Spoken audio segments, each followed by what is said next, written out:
Hello प्यारे दोस्तों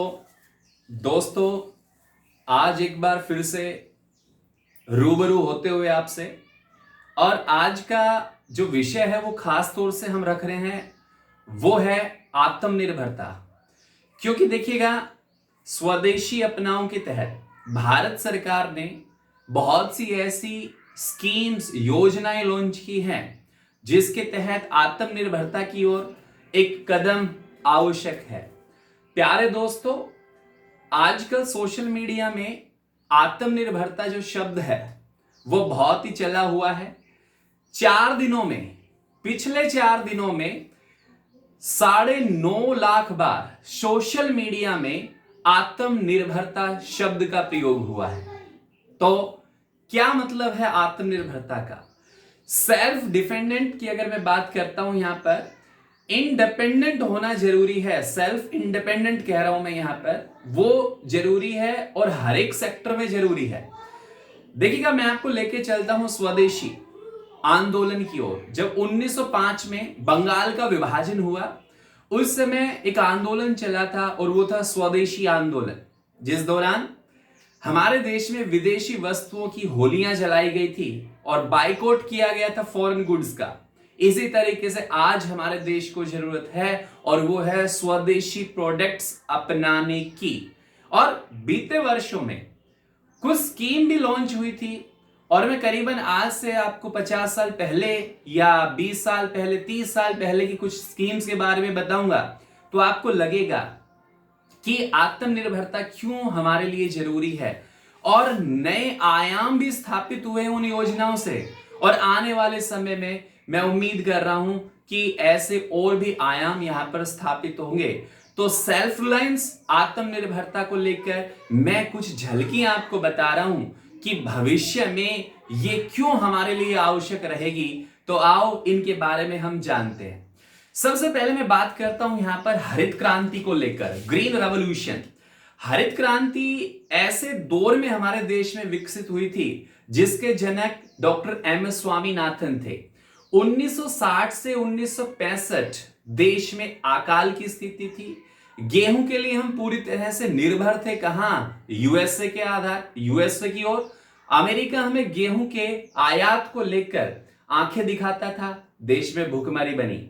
लेकिन एम एस स्वामीनाथन के प्रयास से और पूर्व प्रधानमंत्री स्वर्गीय लाल बहादुर शास्त्री जी के निर्देश पर 1967-68 में देश में हरित क्रांति शुरू हुई। यह भी एक आत्मनिर्भरता का आपके सामने नमूना ही पेश कर रहा हूं। मैं बताऊंगा क्यों आत्मनिर्भरता जरूरी है, क्यों हमें अपने देश के बने हुए ही प्रोडक्ट्स खरीदने चाहिए। तो देखिएगा, हरित क्रांति आई और हरित क्रांति के आज परिणाम क्या हुआ? परिणाम यह हुआ है कि 2026 तक, ध्यान से सुनिएगा, 2026 तक India will be the largest producer of the wheat. हां जी, गेहूं के उत्पादन में भारत दुनिया का सबसे बड़ा क्या बनेगा? प्रोडक्ट प्रोड्यूसर बनेगा। और उपजाऊता जो है यहां पर, उसकी फर्टिलिटी जो सोइल की वो बढ़ाई जाएगी। और आत्मनिर्भर तो हम व्हीट प्रोडक्शन में हैं और भी होंगे यहां पर। तो 2026 में हम सबसे अधिक गेहूं का उत्पादन करने वाले बनेंगे। तो ये डॉक्टर एम एस स्वामीनाथन और अमेरिकी जो वैज्ञानिक थे वो थे नॉर्मन बोरलॉग, उनके सहयोग से ये सब हुआ। तो एक उदाहरण मैंने आपको दिया है ग्रीन रेवोल्यूशन का। अब मैं आता हूं एक दूसरे उदाहरण पर। ये हमारे खुद स्वदेशी आधार पर ही है और ये है श्वेत क्रांति। श्वेत क्रांति जिसे ऑपरेशन फ्लड नाम दिया गया था।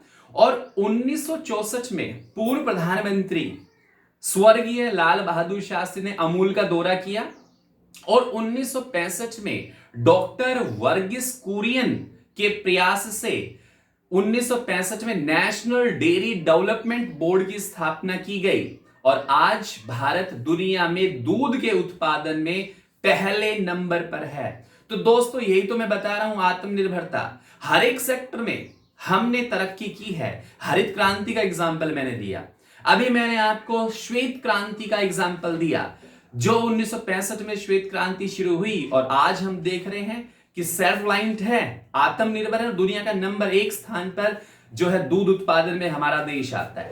उसके बाद एक तीसरे में और यहां पे जिक्र करूंगा जो आत्मनिर्भरता को ही दर्शाएगा, और वो है नीली क्रांति। It means blue revolution. नीली क्रांति ये मत्स्य उत्पादन के लिए है, मछली के उत्पादन को लेकर है।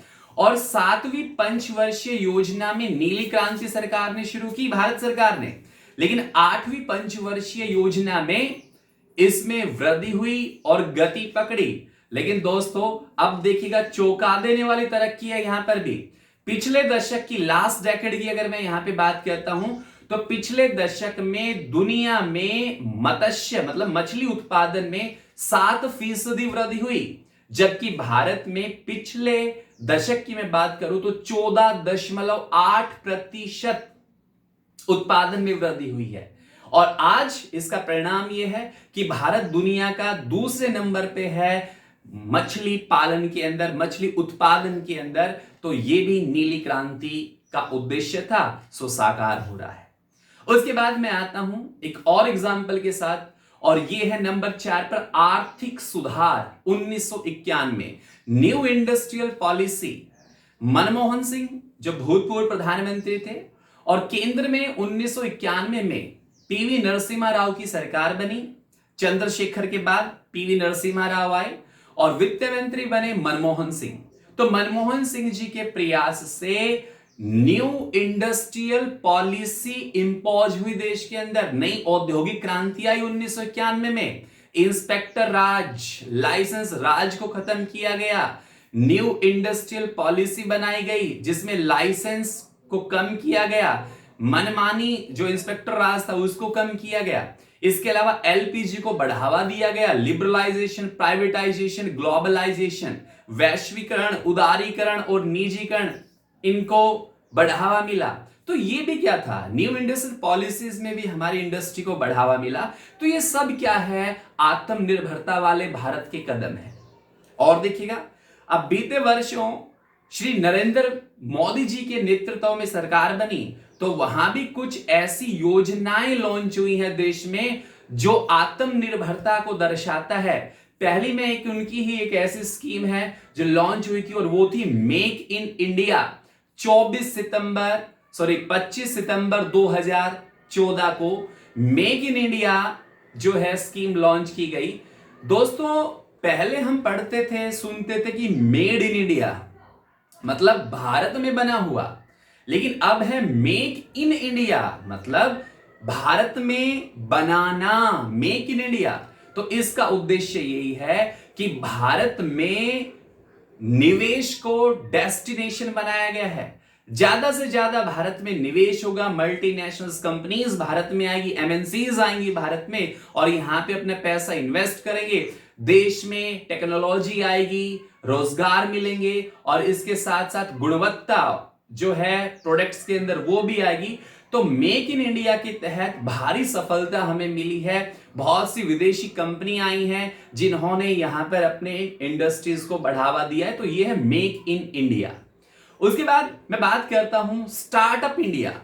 अगर स्टार्टअप इंडिया की मैं यहां थोड़ी सी झलक आपको दूं, तो इसको भी लॉन्च किया था माननीय प्रधानमंत्री जी ने 16 जनवरी 2016 को, और इसका उद्देश्य है युवाओं के लिए रोजगार के अवसर उत्पन्न करना। रोजगार जो है युवाओं को लिए दिया जाए, ये इसका प्रमुख रूप से क्या है, उद्देश्य है। तो हमने देखा ये भी आत्मनिर्भरता का है।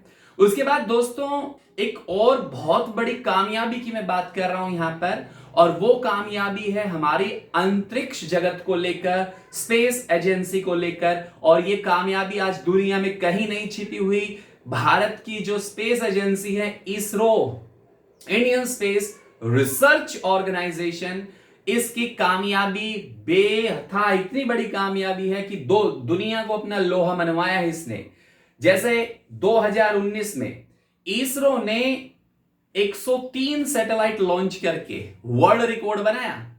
देखो दोस्तों एक समय वो था when India launched its first satellite, its name was Aryabhata in 1975। 1975 में जब आर्यभट्ट लॉन्च हुआ तो ये एक विदेशी सहायता से हमने उपग्रह सैटेलाइट लॉन्च किया था, लेकिन आज हमने ब्रिटेन के, इजराइल के, इटली के और भी अन्य देशों के क्या किए हैं, सैटेलाइट लॉन्च की हैं और 103 सैटेलाइट लॉन्च करके वर्ल्ड रिकॉर्ड बनाया है। भारत पहला ऐसा देश बना है जो अपने पहले ही प्रयास में मंगल ग्रह पर चला गया था, सफलतापूर्वक जो है उसने लैंडिंग की थी। तो ये बहुत बड़ी कामयाबी थी।